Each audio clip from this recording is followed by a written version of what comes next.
இன்றைக்கி நாம் மட்டன் சுவையில் வறுத்த சாப்பாடு செய்கிறோம். அதுக்கு 2 தக்காளி,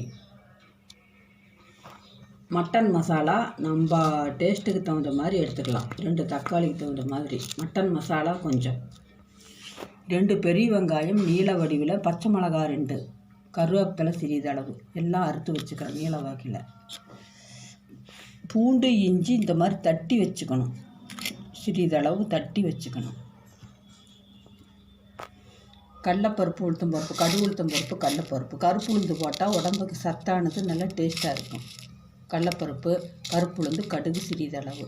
இப்போ நாம் மட்டன் சுவையில் வறுத்து சாப்பாடு செய்ய போகிறோம்.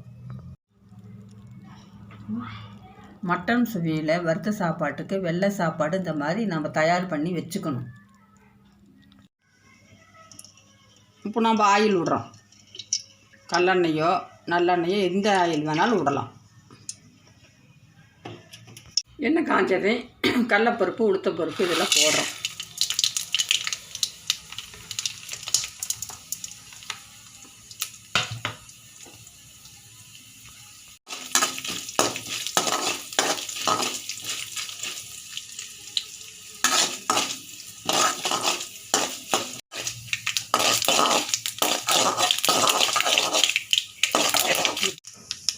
கடலப்பருப்பு, உளுத்தம்பருப்பு சேர்ந்ததுக்கு அப்புறம் பூண்டு இஞ்சி பேஸ்ட் போடுறோம்.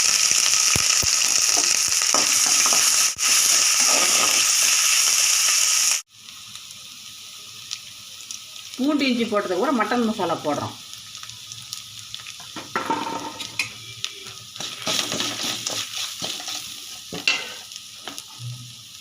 வெங்காயம், மிளகாய் இதெல்லாம் போடுறோம்.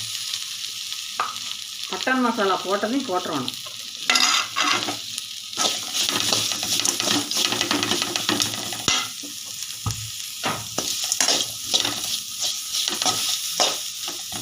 அடுத்து தக்காளி போடுறோம்.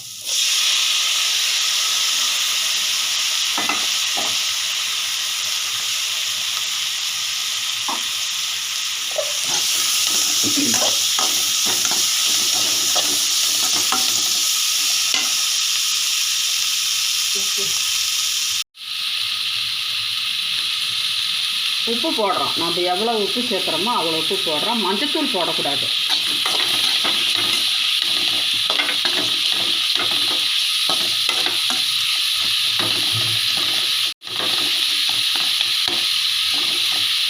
நல்லா வணங்கணும்.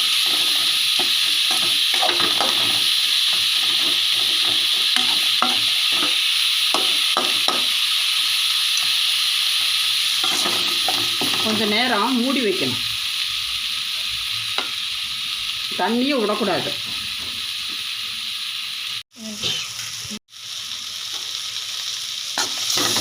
நல்லா கிளறி விட்டு ஒரு கொஞ்சம் நேரம் 5 நிமிஷம் மூடி வைக்கணும். அடுத்து சிம்மில் வச்சு மூடி வைக்கணும்.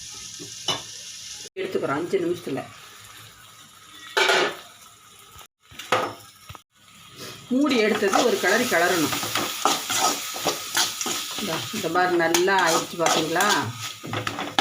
இப்போ சாப்பாட்டை கொட்டி கிளறணும். சாப்பாடு போடுறோம். நம்ம குடும்பத்துக்கு எவ்வளவு சாப்பாடு தேவையோ அவ்வளவு நாம் மசாலா ஐட்டங்கள் சேர்த்துக்கலாம்.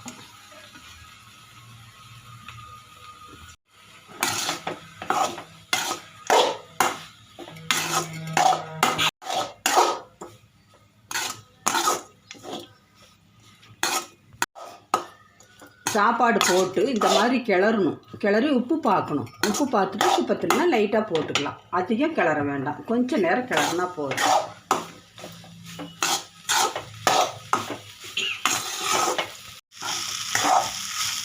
சாப்பாடு கொஞ்சம் பளபளன்னு இருக்கணும். நல்லா வெந்து இருக்கணும். நல்லா பளபளன்னு இருக்கணும். இந்த மாதிரி கிளறி விட்டு மட்டன் சுவையில் வறுத்த சாப்பாடு ரெடி. உப்பு பத்தலைன்னா சிறிதளவு போட்டு விட்டுடலாம்.